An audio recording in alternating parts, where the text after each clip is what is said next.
the interim budget for 24-25.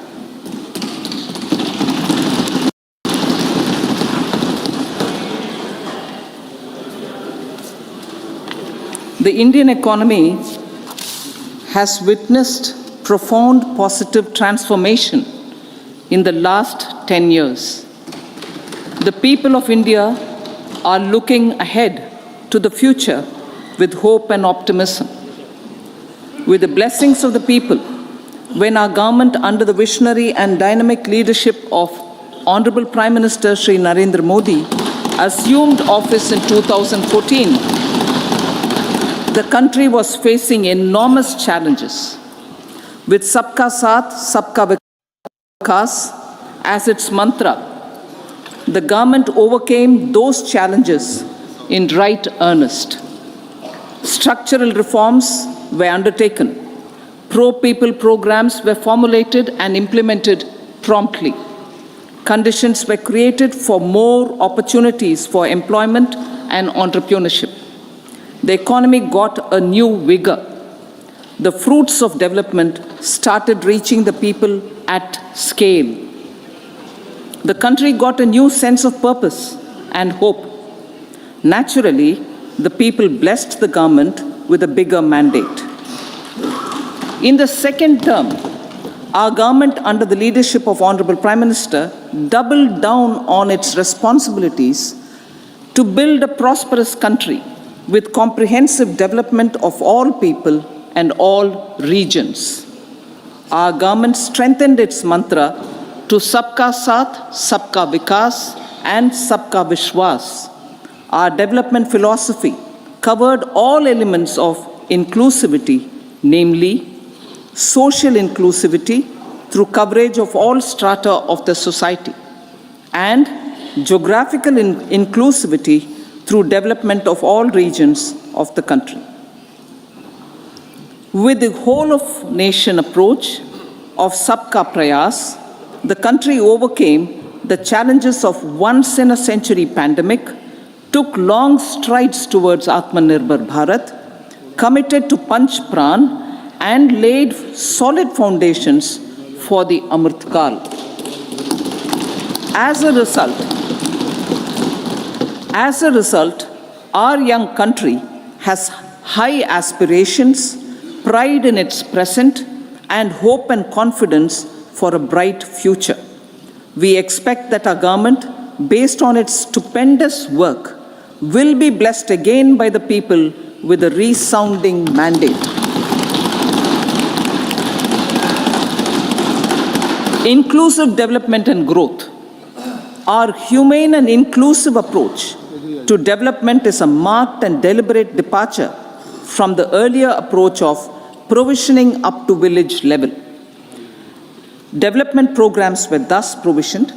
In the last 10 years, however, have targeted each and every household and individual through housing for all, Har Ghar Jal, electricity for all, cooking gas for all, bank accounts and financial services for all in record time.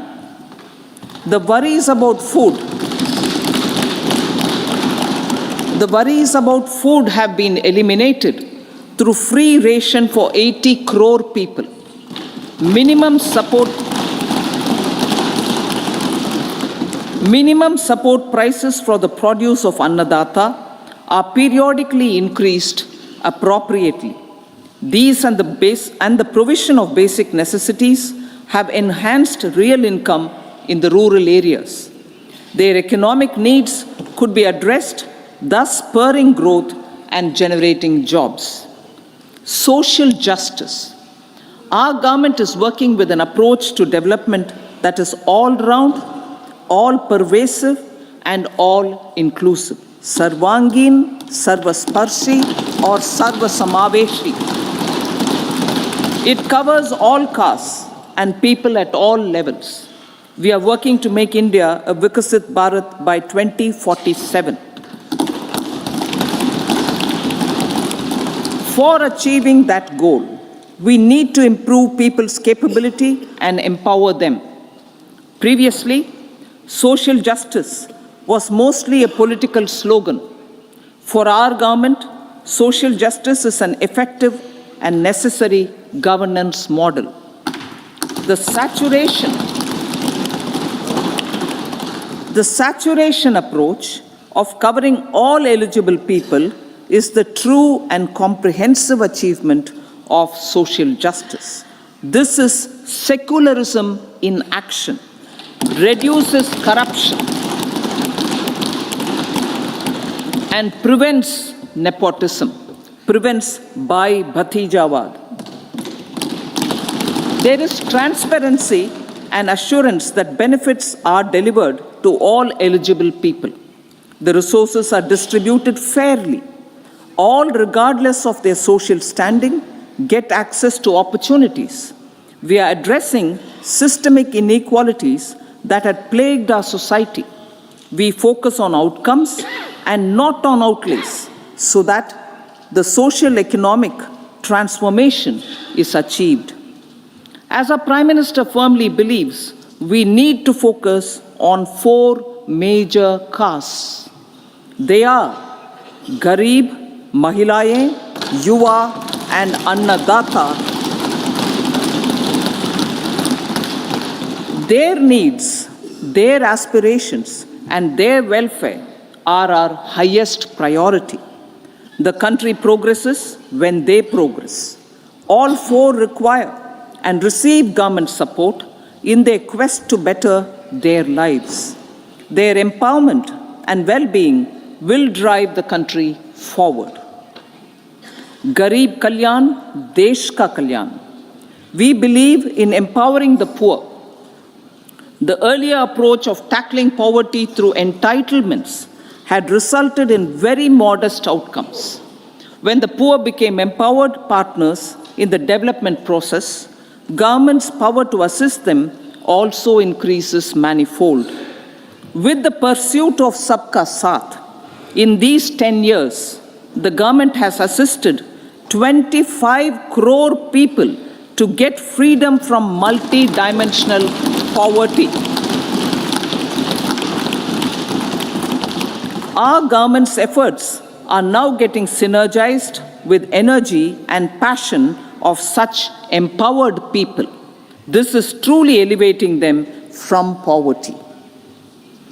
Direct benefit transfer of 34 lakh crore rupees from the government using PM Jan Dhan accounts has led to savings of 2.7 lakh crores of rupees for the government. This savings has been realized through avoidance of leakages prevalent earlier. The savings have helped in providing more funds for Garib Kalyan. PM Swanidhi has provided credit assistance to 78 lakh street vendors. From that total of 78 lakh street vendors, 2.3 lakh have received credit for the 3rd time. PM Janman Yojana reaches out to the particularly vulnerable tribal groups who have remained outside the realm of development so far. PM Vishwakarma Yojana provides end-to-end support to artisans and craftspeople engaged in 18 trades. The schemes for empowerment of Divyangs and transgender persons reflect firm resolve of our government to leave no one behind. Welfare of Annadata. Farmers are our Annadata. Every year under PM Kisan Samman Yojana, direct financial assistance is provided to 11.8 crore farmers, including marginal and small farmers. Crop insurance is given to 4 crore farmers under PM Fasal Bima Yojana. These, besides several other programs, are assisting Annadata in producing food for the country and for the world. Electronic National Agricultural Market has integrated 1,361 mandis and is providing services to 1.8 crore farmers with trading volume of 3 lakh crores of rupees. The sector is poised for inclusive, balanced, higher growth and productivity. These are facilitated from farmer-centric policies, income support, coverage of risks through price and insurance support, promotion of technologies and innovations through startups. Empowering the Amrit PD, the Yuva. Our prosperity depends on adequately equipping and empowering the youth. The National Education Policy 2020 is ushering the transformational reforms. PM Schools for Rising India, PM Shri, are delivering quality teaching and nurturing holistic and well-rounded individuals. The Skill India mission has trained 1.4 crore youth, upskilled and reskilled 54 lakh youth, and established 3,000 new ITIs. A large number of institutions of higher learning, namely 7 IITs, 16 triple ITs, 7 IIMs, 15 AIMS, and 390 universities have been set up. PM Mudra Yojana has sanctioned 43 crore loans aggregating to 22.5 lakh crores of rupees for entrepreneurial aspirations of our youth. Besides that, Fund of Funds, Startup India, and Startup Credit Guarantee schemes are assisting our youth. They are also becoming Rozgar Data. The country is proud of our youth scaling new heights in sports. The highest ever medal tally in Asian Games and Asian Para Games in 2023 reflects a high confidence level.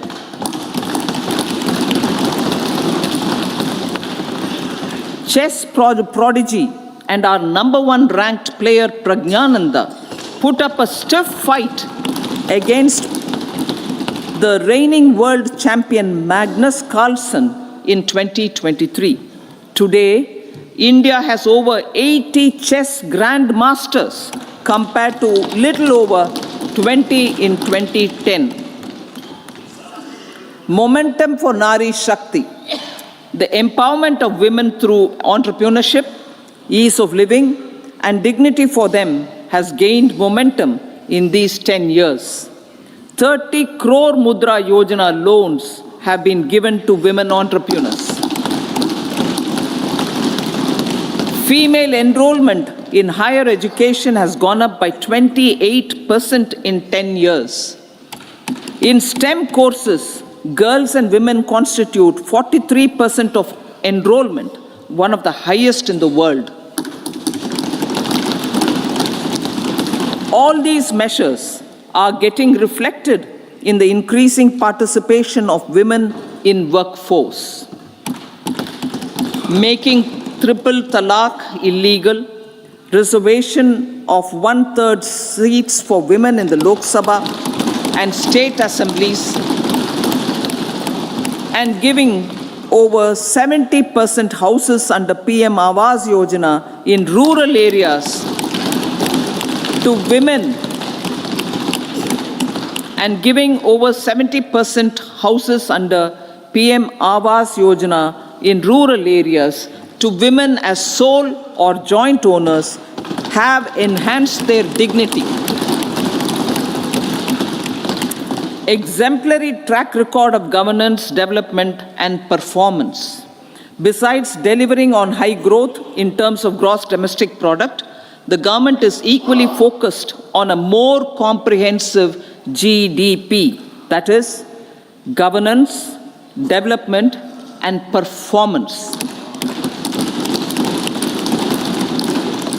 Our government has provided transparent, accountable, people-centric, and prompt, trust-based administration with citizen-first and minimum government, maximum governance approach. The impact of all-round development is discernible in all sectors. There is macroeconomic stability, including in the external sector. Investments are robust. The economy is doing well. People are living better and earning better, with even greater aspirations for future. Average real income of the people has increased by 50%. Inflation is moderate. People are getting empowered, equipped, and enabled to pursue their aspirations. There is effective and timely delivery of programs and of large projects. Economic management. The multi-pronged economic management over the past 10 years has complemented people-centric, inclusive development. Following are some of the major elements. 1. All forms of infrastructure, physical, digital, or social, are being built in record time.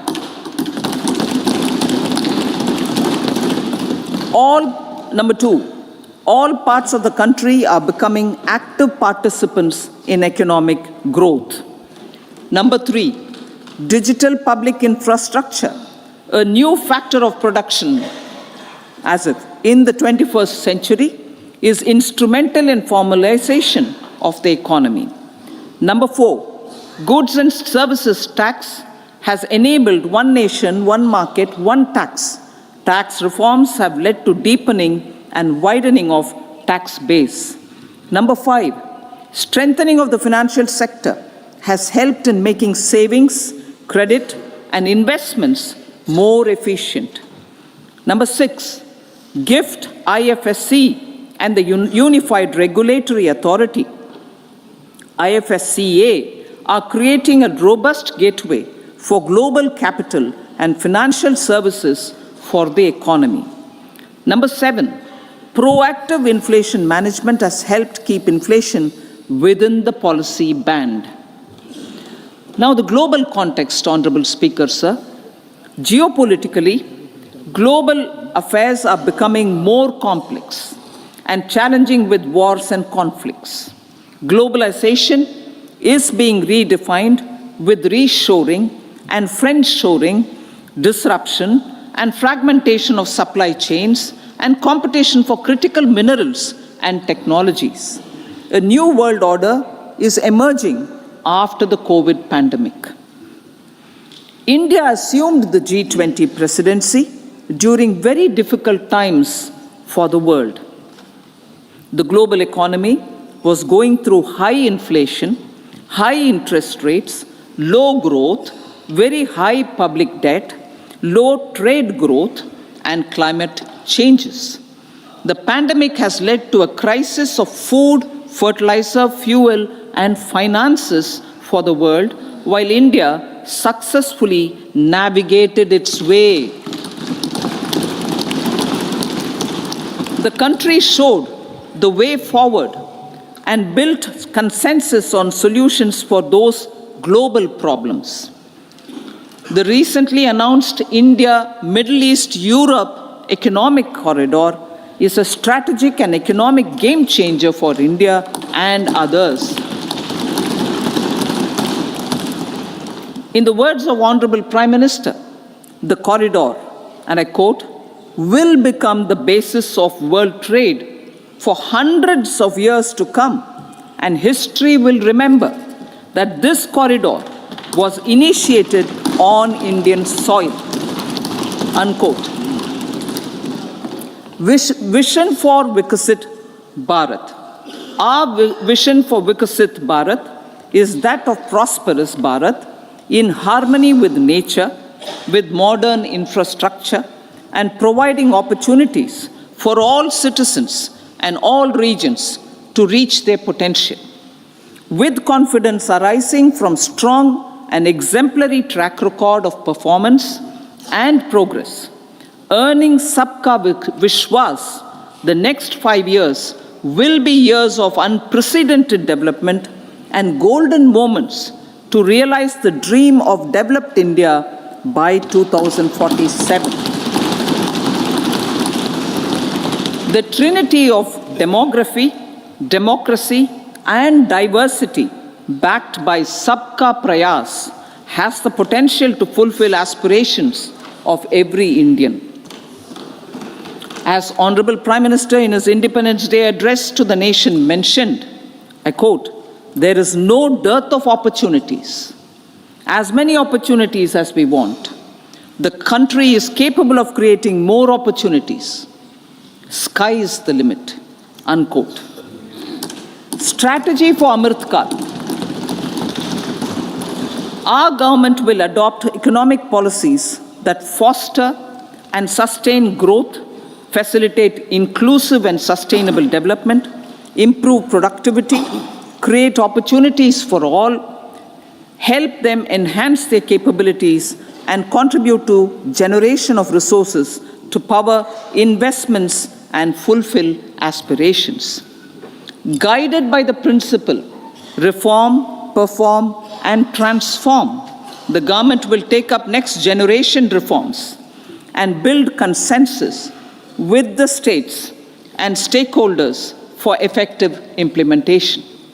It is an important policy priority for our government to ensure timely and adequate finances, relevant technologies, and appropriate training for the micro, small, and medium enterprises, MSMEs, to grow and also compete globally. Orienting the regulatory environment to facilitate their growth will be an important element of this policy mix. Aligning with the Panchamrit goals, our government will facilitate sustaining high and more resource-efficient economic growth. This will work towards energy security in terms of availability, accessibility, and affordability. For meeting the investment needs, our government will prepare the financial sector in terms of size, capacity, skills, and regulatory framework. Aspirational Districts Program. Our government stands ready to assist the states in faster development of aspirational districts and blocks, including generation of ample economic opportunities. Development of the East. Our government will pay utmost attention to make the eastern region and its people a powerful driver of India's growth.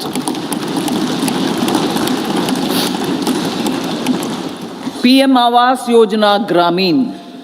Despite the challenges due to COVID, implementation of PM Awas Yojana Gramin continued, and we are close to achieving the target of 3 crore houses. 2 crore more houses will be taken up in the next 5 years to meet the requirement arising from increase in the number of families. Rooftop solarization and Muft Bijli. Through rooftop solarization, 1 crore households will be enabled to obtain up to 300 units free electricity every month. This scheme follows the resolve of Honorable Prime Minister on the historic day of consecration of Sri Ram Mandir in Ayodhya. Following benefits are expected. Savings up to 15,000 to 18,000 rupees annually for households from free solar electricity and selling the surplus to the distribution companies. Charging of electric vehicles. Entrepreneurship opportunities for a large number of vendors for supply and installation. Employment opportunities for the youth with technical skills in manufacturing, installation, and maintenance. Housing for middle class. Our government will launch a scheme to help deserving sections of the middle class, and I quote from Honorable Prime Minister's words, living in rented houses or slums or chawls and unauthorized colonies, unquote, to buy or build their own houses.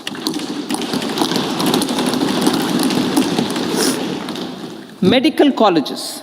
Several youth are ambitious to get qualified as doctors. They aim to serve our people through improved healthcare services. Our government plans to set up more medical colleges by utilizing the existing hospital infrastructure under various departments. A committee for this purpose will be set up to examine the issues and make relevant recommendations.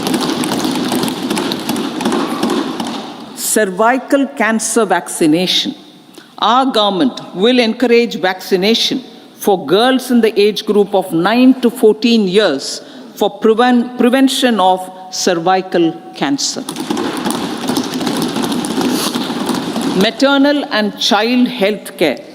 Various schemes for maternal and child care will be brought under one comprehensive program for synergy in implementation. Upgradation of Anganwadi centers under Saksham Anganwadi and Poshan 2.0 will be expedited for improved nutrition delivery, early childhood care and development. The newly designed U-Win platform for managing immunization and intensified efforts of Mission Indradhanush will be rolled out expeditiously throughout the country. Ayushman Bharat. Healthcare cover under Ayushman Bharat scheme will be extended to all ASHA workers, to all Anganwadi workers and helpers. Agriculture and food processing. The efforts of value addition in agriculture sector and boosting farmers' incomes will be stepped up. Pradhan Mantri Kisan Sampada Yojana has benefited 38 lakh farmers and generated 10 lakh employment. Pradhan Mantri Formalization of Micro Food Processing Enterprises Yojana has assisted 2.4 lakh SHGs and 60,000 individuals with credit linkages. Other schemes are complementing the efforts for reducing post-harvest losses and improving productivity and incomes. For ensuring faster growth of the sector, our government will further promote private and public investment in post-harvest activities, including aggregation, modern storage, efficient supply chains, primary and secondary processing and marketing and branding. Nano DAP. After the successful adoption of nano urea, application of nano DAP on various crops will be expanded in all agroclimatic zones.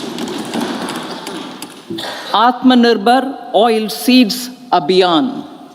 Building on the initiative announced in 2022, a strategy will be formulated to achieve Atmanirbharta for oil seeds such as mustard, groundnut, sesame, soya bean, and sunflower.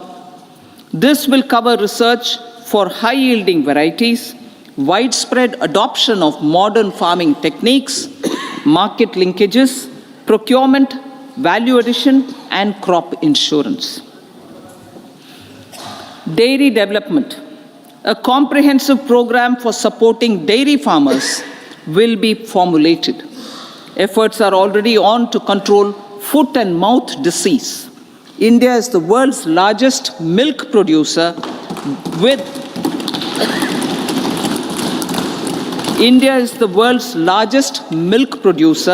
but with low productivity of milch animals. The program will be built on the success of existing schemes such as Rashtriya Gokul Mission, National Livestock Mission, and infrastructure development funds for dairy processing and animal husbandry. Matsya Sampada. It was our government which set up a separate department for fisheries, realizing the importance of assisting fishermen. This has resulted in doubling of both inland and aquaculture production. Seafood exports since 2013-14 has also doubled. Implementation of Pradhan Mantri Matsya Sampada Yojana will be stepped up to 1. Enhance aquaculture productivity from existing 3 to 5 tons per hectare. 2. Double exports to 1 lakh crore rupees, and 3.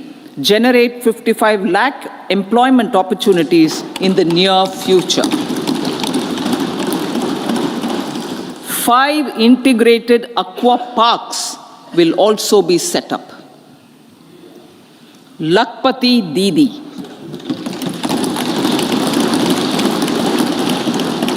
83 lakh SHGs.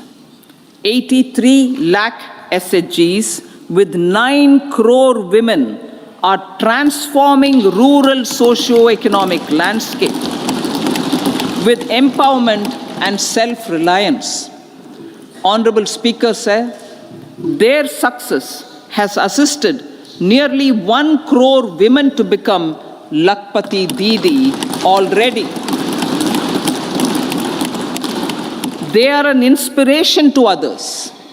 Their achievements will be recognized through honoring them.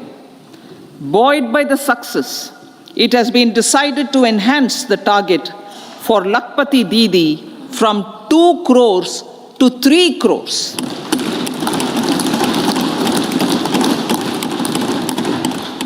Technological changes, new age technologies and data are changing the lives of people and businesses.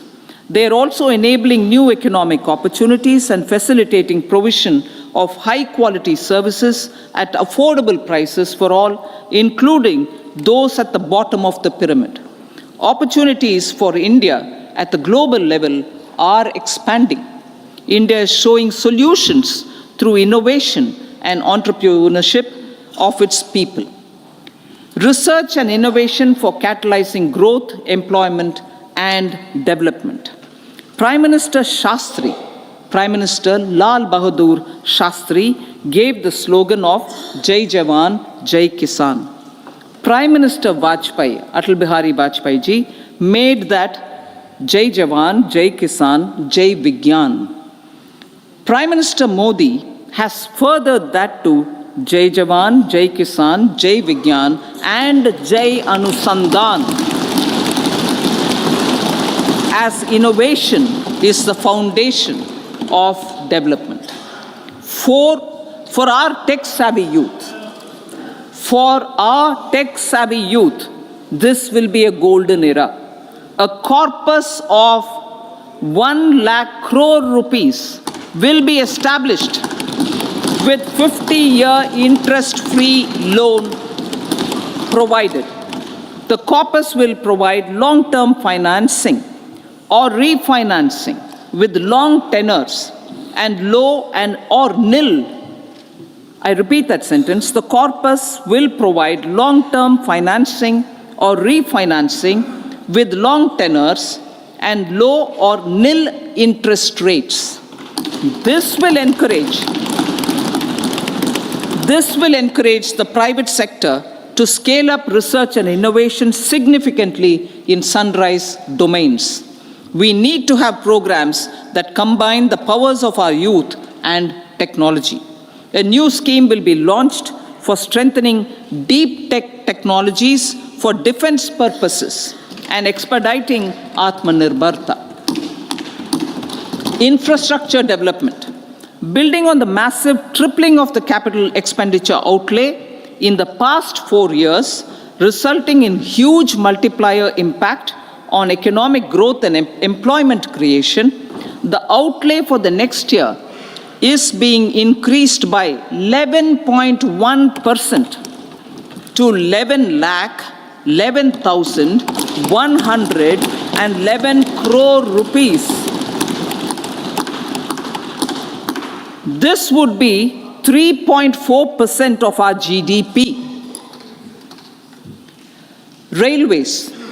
3 major railway corridor programs will be implemented. These are energy, mineral, and cement corridor. Number 2, port connectivity corridors. And number 3, high traffic density corridors. The projects have been identified under the PM Gati Shakti for enabling multimodal connectivity. They will improve logistics efficiency and reduce cost. The resultant decongestion of the high traffic corridors will also help in improving operations of passenger trains, resulting in safety and higher travel speed for passengers. Together with dedicated freight corridors, these 3 economic corridor programs will accelerate our GDP growth and reduce logistic costs.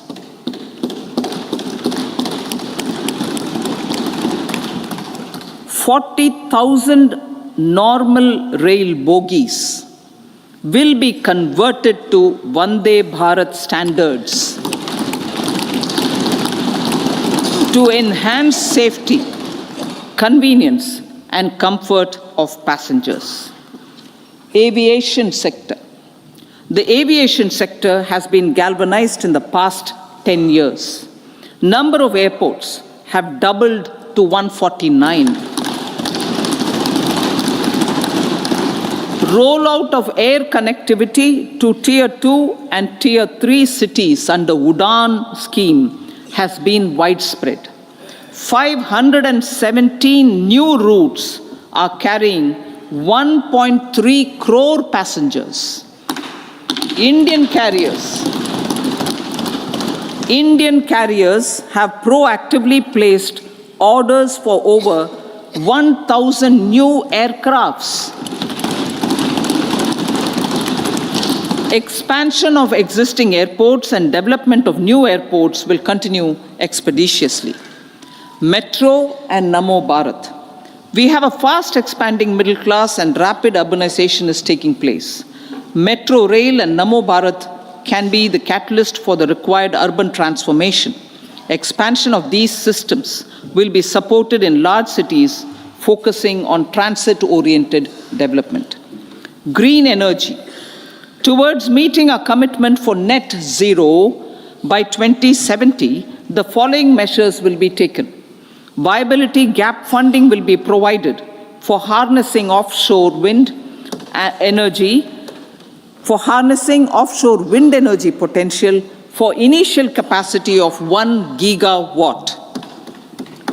Coal gasification and liquefaction capacity of 100 metric tons will be set up by 2030. This will also help in reducing imports of natural gas, methanol, and ammonia. Phased mandatory blending of compressed biogas in compressed natural gas for transport and piped natural gas for domestic purposes will be mandated. Financial assistance will be provided for procurement of biomass aggregation machinery to support collection. Electric vehicle ecosystem. Our government will expand this and strengthen the e-vehicle ecosystem by supporting manufacturing and charging infrastructure. Greater adoption of e-buses for public transport networks will be encouraged through payment security mechanism. Biomanufacturing and biofoundry. For promoting green growth, a new scheme of biomanufacturing and biofoundry will be launched. This will provide environment-friendly alternatives such as biodegradable polymers, bioplastics, biopharmaceuticals, and bioagri inputs. This scheme will also help in transforming today's consumptive manufacturing paradigm to the one based on regenerative principles. Blue Economy 2.0. For promoting climate-resilient activities for Blue Economy 2.0, a scheme for restoration and adaptation measures and coastal aquaculture and mariculture with integrated and multi-sectoral approach will be launched. Comprehensive development of tourist centers. The success of organizing G20 meetings in 60 places presented diversity of India to global audience. Our economic strength has made the country an attractive destination for business and conference tourism. Our middle class also now aspires to travel and explore. Tourism, including spiritual tourism, has tremendous opportunities for local entrepreneurship. States will be encouraged to take up comprehensive development of iconic tourist centers, branding and marketing them at global scale. A framework for rating of the centers based on quality of facilities and services will be established. Long-term interest-free loans will be provided to states for financing such development on matching basis. To address the emerging fervor for domestic tourism, Honorable Speaker, sir, projects for port connectivity, tourism infrastructure, and amenities will be taken up on our islands, including Lakshadweep. This will help in generating employment also. Promoting investments. The FDI inflow during 2014 to 23 was $596 billion US, marking a golden era. That is twice the inflow during 2005 to 14. For encouraging sustained foreign investment, we are negotiating bilateral investment treaties with our foreign partners in the spirit of First Develop India. FDI is First Develop India. Reforms in the states for Vikasit Bharat. Many growth and development enabling reforms are needed in the states for realizing the vision of Vikasit Bharat. A provision of 75,000 crore rupees as 50-year interest-free loan is proposed this year to support those milestone-linked reforms by the state governments. Societal changes. The government will form a high-powered committee for an extensive consideration of the challenges arising from fast population growth and demographic changes. The committee will be mandated to make recommendations for addressing these challenges comprehensively in relation to the goal of Vikasit Bharat. Amrit Kal as Kartavya Kal. Our government stands committed to strengthening and expanding the economy with high growth and to create conditions for people to realize their aspirations. Honorable Prime Minister, in his Independence Day address to the nation in the 75th year of our Republic, said, and I quote, "We commit ourselves to national development with new inspirations, new consciousness, new resolutions as the country opens up immense possibilities and opportunities. It is our Kartavya Kal." Unquote. Every challenge of the pre-2014 era was overcome through our economic management and our governance. These have placed the country on a resolute path of sustained high growth. This has been possible through right policies, true intentions, and appropriate decisions. In the full budget in July, Honorable Speaker, our government will present a detailed roadmap for our pursuit of Vikasit Bharat.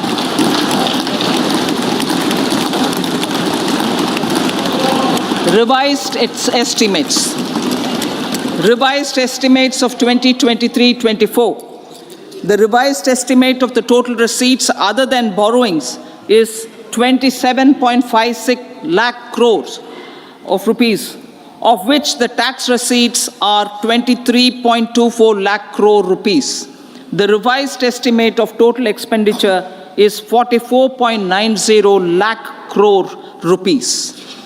The revenue receipts at 30.03 lakh crore rupees are expected to be higher than the budget estimate, reflecting strong growth momentum and formalization in the economy.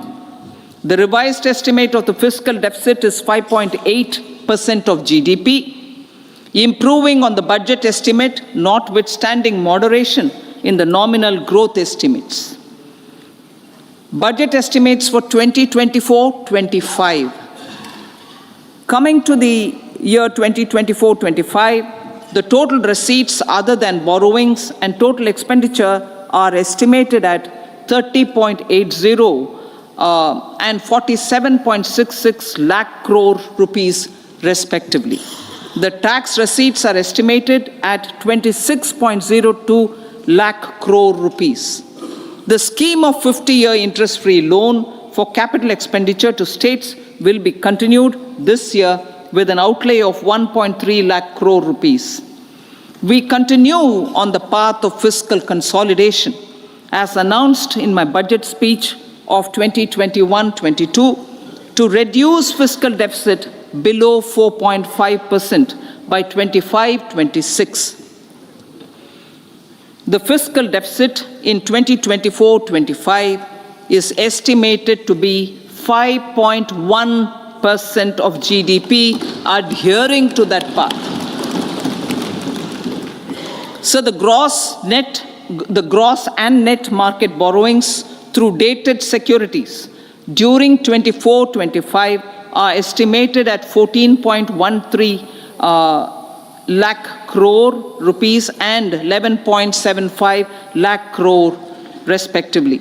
Both will be less than that in 23-24. Now that the private investments are happening at scale, the lower borrowings by the central government will facilitate larger availability of credit for the private sector.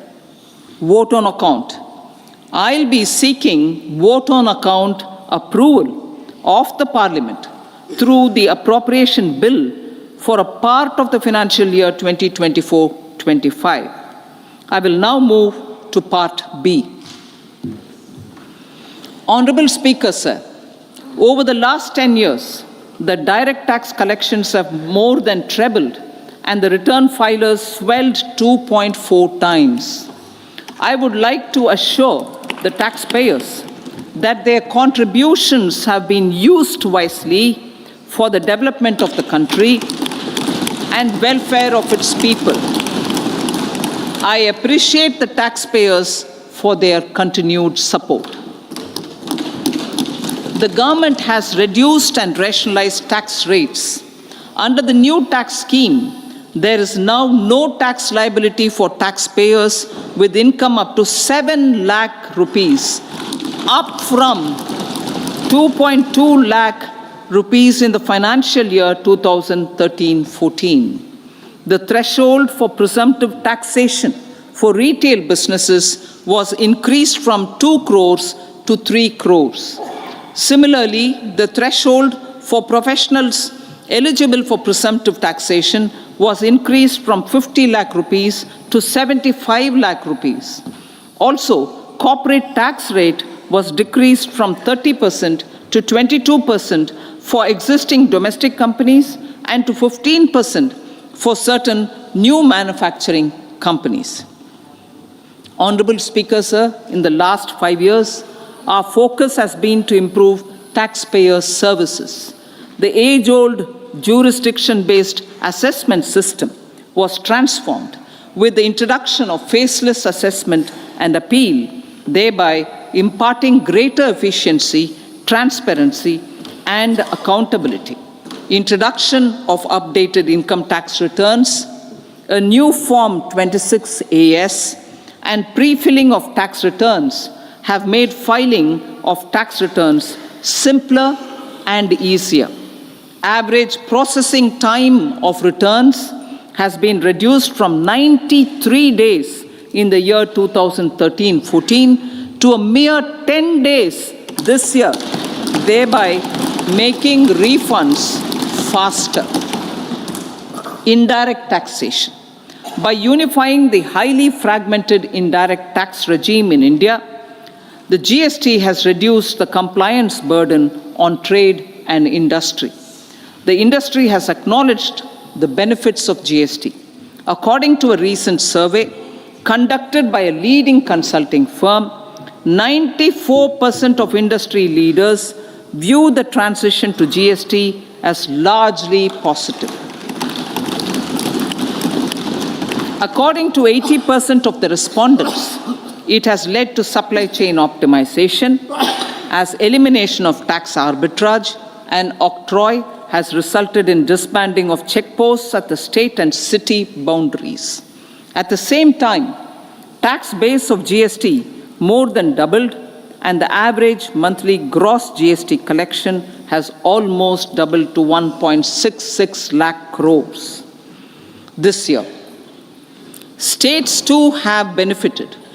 States' SGST revenue, including compensation released to states in the post-GST period of 2017-18 to 2022-23, has achieved a buoyancy of 1.22.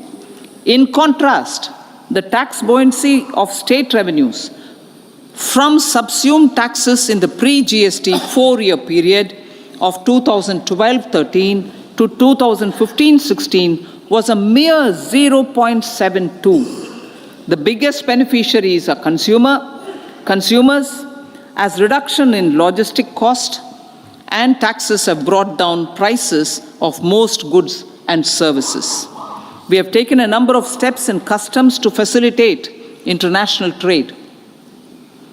As a result, the import release time declined by 47% to 71 hours at inland container depots, by 28% to 44 hours at air cargo complexes, and by 27% to 85 hours at seaports over the last 4 years since 2019, when the national time release studies were first acted. Tax proposals. As for tax proposals, in keeping with the convention, I do not propose to make any changes relating to taxation and propose to retain the same tax rates for direct and indirect taxes, including import duties. However, certain tax benefits to startups and investments made by sovereign wealth or pension funds, as also tax exemption on certain income of some IFSC units, are expiring on 31/3/2024. To provide continuity in taxation, I propose to extend the date to 31/3/2025. Moreover, in line with the government's vision to improve ease of living and ease of doing business, I wish to make an announcement to improve taxpayers' services. There are a large number of petty, non-verified, non-reconciled, or disputed direct tax demands, many of them dating as far back as 1962, which continue to remain on the books, causing anxiety to honest taxpayers and hindering refunds of subsequent years. Honorable Speaker, sir, I propose to withdraw such outstanding direct tax demands up to 25,000 rupees pertaining to the period up to financial year 2009-10 and up to 10,000 rupees for financial years 2010-11 to 2014-15. This is expected to benefit about 1 crore taxpayers. 1 crore taxpayers would benefit out of this. Economy then and now. In 2014, when our government assumed the reins, the responsibility to mend the economy step by step, and to put the governance systems in order was enormous. The need of the hour was to give hope to the people, to attract investments, and to build support for the much needed reforms. The government did that successfully, following a strong belief of nation first. The crisis of those years has been overcome, and the economy has been put firmly on a high, sustainable growth path with all-round development. It is now appropriate to look at where we were then. I repeat, it is now appropriate to look at where we were then till 2014 and where we are now, only for the purpose of drawing lessons from the mismanagement of those years. The government will lay a white paper on table of the House.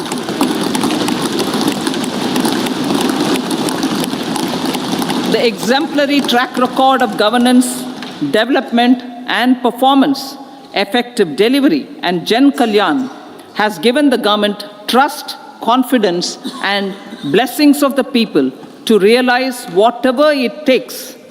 The goal of Vikasit Bharat, with good intentions, true dedication, and hard work in the coming years and decades. With this, Honorable Speaker, I commend the interim budget to this august House. Jai Hind.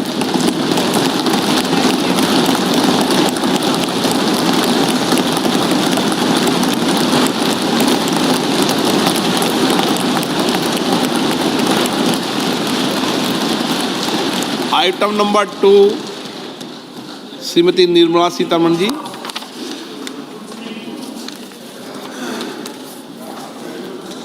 So, with your permission, I rise to lay on the table the following statements under Section 3(1) of the Fiscal Responsibility and Budget Management Act 2003, Medium-Term Fiscal Policy cum Fiscal Policy Strategy Statement and Macroeconomic Framework Statement.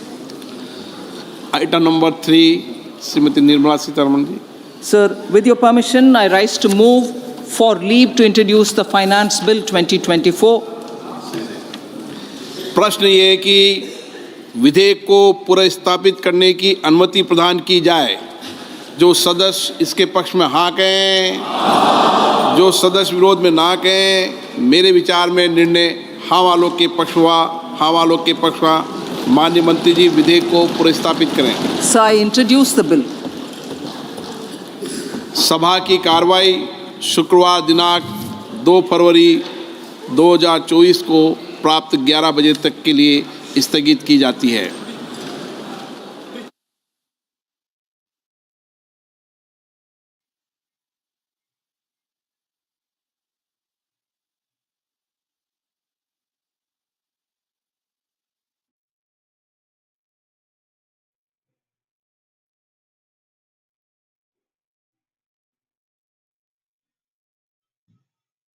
और अभी बैठने की कृपा करें। जब वो पैदल चलकर आएंगे तो आपको लग जाएगा। वो पैदल आने के लिए उन्होंने सूचना दी है, वो पैदल आएंगे। अभी बैठ जाइए। मैं उत्तरी भाग के संतों से निवेदन करता हूं, बैठ जाइए।